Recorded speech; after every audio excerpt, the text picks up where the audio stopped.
Well, thank you very much for being with us in this edition of Tu Comunidad. We have a very special guest today. We have our guest is Liza Barron. She's an attorney for legal aid. Liza, thank you very much for being with us in Tu Comunidad. I'm glad to be here. Thank you for having me, Adolfo. Thank you for your time, Liza, and thank you all for being here with us. In this edition of Tu Comunidad, we're going to be talking about a very important issue, which is the CDC moratorium. The CDC moratorium, you probably are well aware that it came about sometime around September, and it, in theory at least, prohibited evictions for certain folks until the 31st of December 2020. So this is what we're going to be discussing a little bit with Liza to tell us and the public exactly how this works. So Liza, thank you very much. Again, I have a set of questions for you here to try to explain a little bit the public what is the CDC moratorium. So let's start with the first one. Does this CDC moratorium, Liza, means that any eviction is banned until December 31st, 2020? Tell us how it works. Sure. Well, it does not ban all evictions. It is a nationwide moratorium, so it covers all states in the United States and the territories, but it limits itself a little bit. It mostly addresses evictions for non-payment of rent, and that certainly is the majority of all evictions, but it specifically says that certain evictions are not included, including evictions for criminal activity or acts that damage property or pose a risk to damage of property, or violations of health codes, or violating other contractual obligations other than the timely payment of rent. So it doesn't, such as if that could include, failure to pass the housekeeping inspections, or, unauthorized guests, something like that. So there's certainly a significant number of types of evictions that are not covered by this eviction moratorium, and so they're not banned or prohibited. But the majority of evictions are for non-payment of rent, and those are prohibited, but not automatically. The tenant has to sign a declaration and serve it on the landlord, and then they are protected. But they have to read it first to make sure that it applies to them, because it says a lot of different things. And if you sign it and it doesn't apply to you, that could be a problem, because you sign it under penalty of perjury, and you could be held legally responsible for signing it when it's not truthful as it applies to you. Either criminally or civilly, you could be held liable. So you have to read it if you're a tenant and make sure it applies to you, and then sign it and serve it on your landlord. And then you're protected, and you should not be evicted. So this is not a ban on evictions, correct? Those who believe that that any and all evictions are banned by this moratorium by the CDC is incorrect. It's only certain types of evictions, and typically the ones that have to do with being late on the rent. Is that correct? That's exactly right. Okay. And it does not apply until you become a covered person, which means you sign the declaration and you serve it on the landlord. So there's nothing automatic about it. The tenant has to take that affirmative step. Now, in North Carolina, there is a governor's order that came out in early October, I believe, that says that the landlord is obliged to give a copy of the declaration to their tenant, and so therefore, inform the tenant of this option. And that doesn't apply everywhere. That's just in North Carolina because of Governor Cooper's recent order. So that is helpful also, but tenants, there's nothing automatic about it. Tenants still have to sign it and serve it on their landlord. So that is very useful to know that this is not an automatic ban and the landlord cannot evict you. That is incorrect.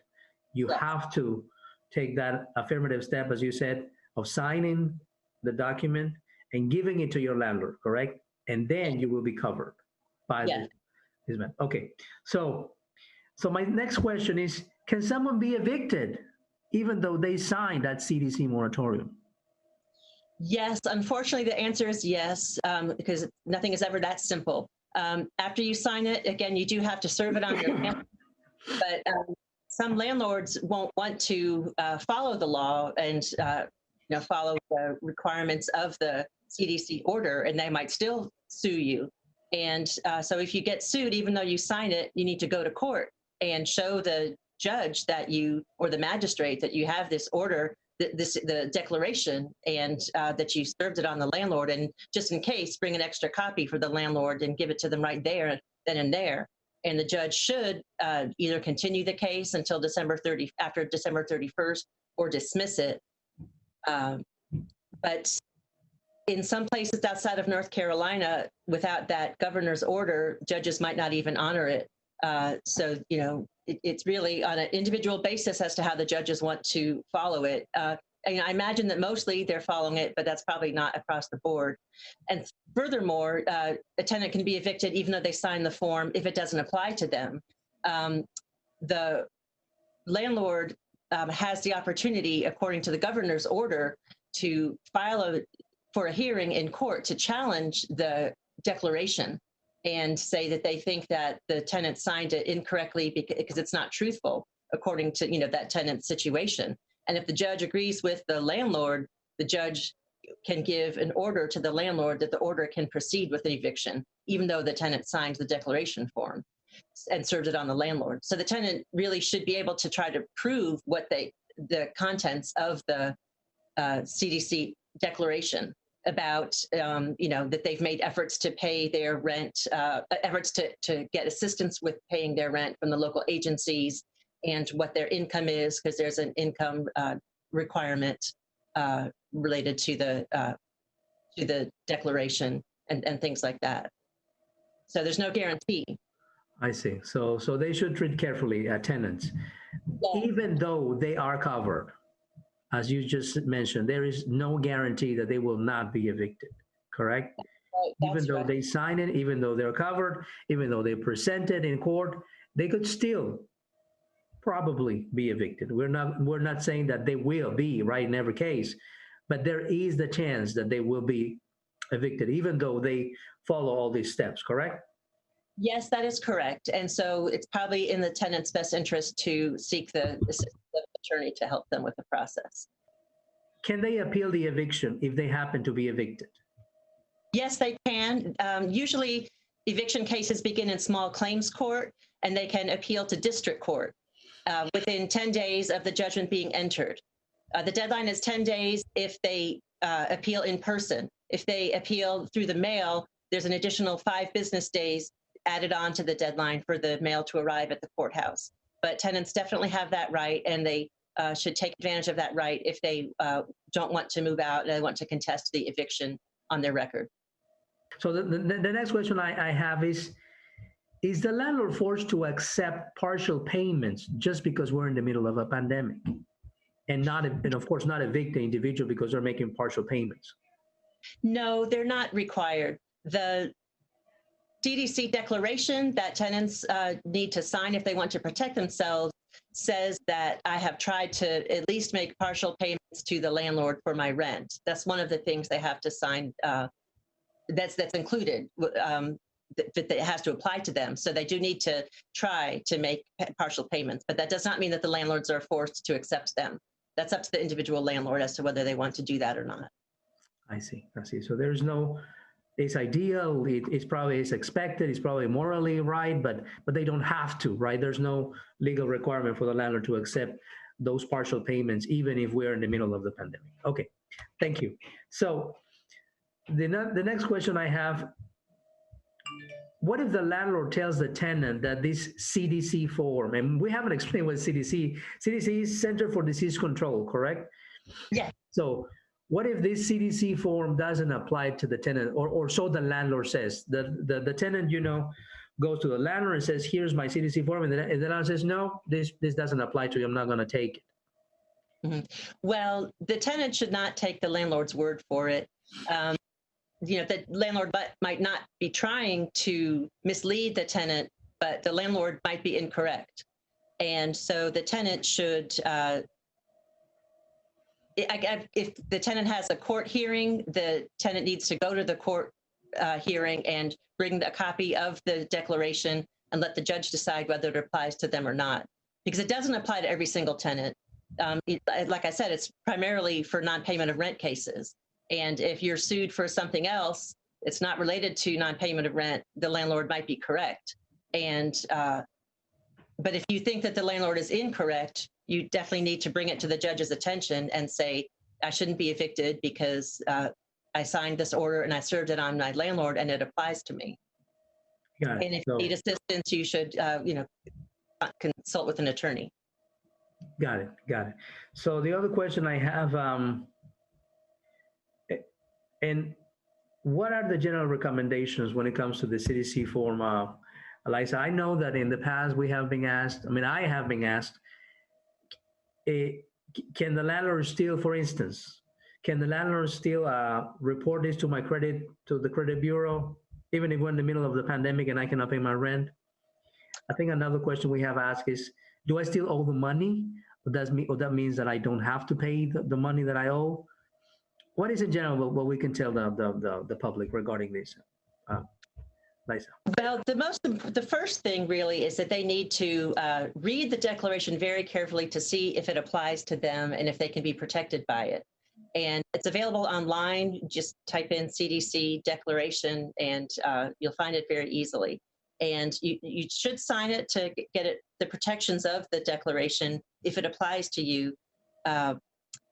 But it's important to know that it does not mean that you don't have to pay your rent eventually. It just protects you from being evicted through December 31st of this year if it applies to you. So you're still going to have to deal with the fact that you have not paid your rent. And there's no prohibition from the landlord reporting your non-payment of rent to the credit bureaus during this time. So there may very well be issues with your credit that you have to deal with. And ultimately, you will owe the money one way or another. Or they could get a judgment against you for it if you don't pay, or they could evict you for it, or both. So it's very important. It's a temporary fix and it's only a partial fix. It doesn't get rid of the actual obligation for the money owed. To be paid. Okay. Okay. Now, and what will happen after December 31st, Liza, with this?